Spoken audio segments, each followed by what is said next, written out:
салом бинандагони азиз, таҳолоти ахир дар робитаҳои Тоҷикистону Русия аз ҷумла баёнияҳои ҳукумати Тоҷикистон дар бораи бадрафтории мақомоти рус бо муҳоҷирони тоҷик, даъвати сафири рус ба вазорати корҳои хориҷии Тоҷикистон ва эътирози расмӣ ба ӯ аз аломатҳои рӯшани печидаву тира шудани робитаҳои ду кишвар аст, ки ҳамдигарро расман шарики стратегӣ меноманд.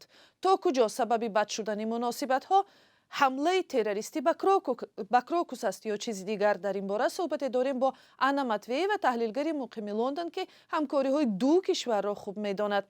баъди ҳодисаҳои Крокус, ки мақомоти Русия шаҳрвандони Тоҷикистонро гунаҳгор кардаву аммо гуфтанд душанбе дар таҳқиқи ҳамла ҳамкорӣ мекунад, мо шоҳиди ҳеҷ як ҷараён ё ҳатто ихтилофи кушоду рӯшане миёни ду кишвар набудем. Аммо ҳоло мебинем, ки садҳо шаҳрванди Тоҷикистонро дар сарҳад манъ карданд. Тоҷикистон ба сафири рус нотаи эътирозӣ супурд ва таҳлилгарон аз бозбинии робитаҳо миёни ду кишвар мегӯянд. дар асл пушти ин ҳама чӣ мегузарад ба назари шумо? На самом деле происходит три процесса. Естественно, что после терактов в Крокус-Сити... дар асл мо шоҳиди се раванд ҳастем. Табиист, ки баъди ҳамлаи террористӣ ба Крокус-Сити ҳол тадбирҳои амниятӣ тақвият дода шуданд. тафтишҳои зиёд сурат мегиранд ва аз тадбирҳои амниятӣ ҷои гурез нест. албатта вақте инсон аз ин тафтишҳо мегузарад, хушоянд нест. тадбирҳои амниятӣ баъди ҳамла ба фурудгоҳи Домодедово ҳам, ки боиси кушта шудани 35 кас гардид, бисёр сахт шуда буд. чунин изтироби зиёд муваққатӣ аст ва вазъ оддӣ хоҳад шуд. дуюм ин ки муҳоҷирони тоҷик дар Русия зиёд тарафдор надоранд. мушкил зиёд аст.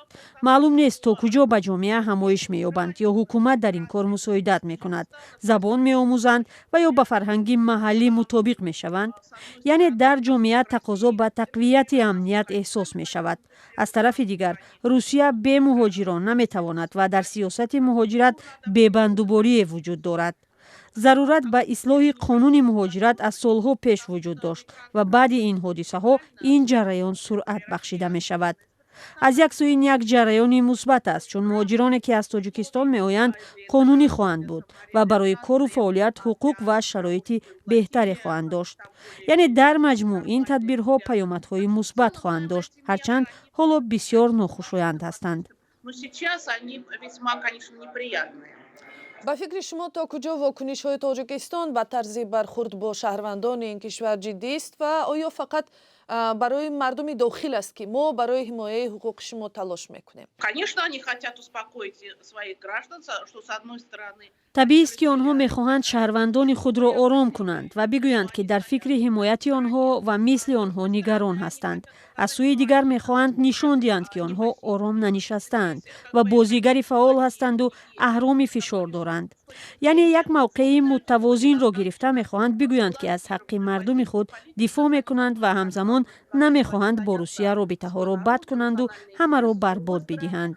Они, конечно, не хотят портить отношения с Россией так, чтобы после этого сжечь какие-то мосты. чанде пеш як таҳлилгари маркази таҳқиқоти стратегии назди президенти Тоҷикистон дар мақолае, ки онро баёни фикри шахсияш номидааст, муҳоҷирати шаҳрвандони Тоҷикистон ба Русияро як ҷараёни фарқкунанда аз ҷараёни оддии муҳоҷирати корӣ ҳам аз назари иқтисодӣ, ҳам сиёсӣ ва ҳам иҷтимоӣ номид. ӯ аз ҷумла гуфт, ки ин ҷараён ба манфиатҳои миллии Тоҷикистон хатари ҷиддӣ дорад ва вусъаташ ба гуфтаи ӯ аз хатари Толибон ҳам бадтар аст. масалан, ӯ мегӯяд, ки муҳоҷирати тоҷикон ба Русия ба деворе такя задааст, ки метавонад тахриб шавад. назари шумо ба ин чист ва то куҷо ин андеша воқеан ҳам метавонад баёнгари ақидаҳои шахсии ин шахс бошад ва ё чунин ақидаҳо дар ҳукумати Тоҷикистон вуҷуд дорад? Я думаю, что это все-таки мнение экспертов, потому что трудовая миграция... ба назари ман назари шахсии таҳлилгар аст. раванди муҳоҷирати корӣ аз Тоҷикистон ба Русия 20 сол аст ташаккул ёфтааст. мо аллакай насли дуюми муҳоҷиронро дорем. онҳо фарзандони падароне ҳастанд, ки аллакай таҷрибаи муҳоҷиратро доранд. дар Тоҷикистон дар ин муддат соҳаҳои иқтисод аз ҳисоби пули муҳоҷирон шакл гирифтанд.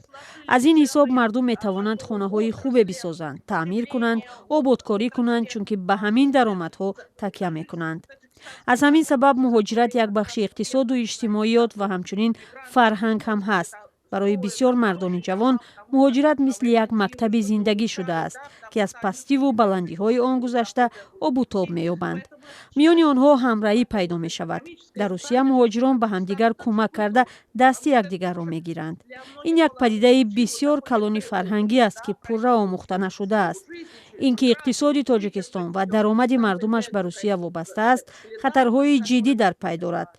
بی‌شبهه تاجیکستان از یک سو در فکر گوناگونسازی سمت‌های مهاجرت و با کار تامین کردن مردم می شود، اما تولد در کشور زیاد است. نیروی زیادی کاری به بازار وارد می شود و حکومت باید با این نیرو کاری بکند. трудовой рынок и что-то он должен будет делать. дурнамои ин вазъ ва ин гуна бархурдро шумо чӣ гуна мебинед? Я думаю, что эта ситуация, которая сейчас есть, она временная. وضع کنونی به نظر من موقتی است، چون به منفعت روسیه یا تاجیکستان نیست که مناسبت‌ها یک بار دیگر شوند. با همدیگر گپ زده به یک موازنت دست می‌یابند. یک نتیجهش همکاری بیشتری میان ساختارهای امنیتی بین تاجیکستان و روسیه خواهد شد.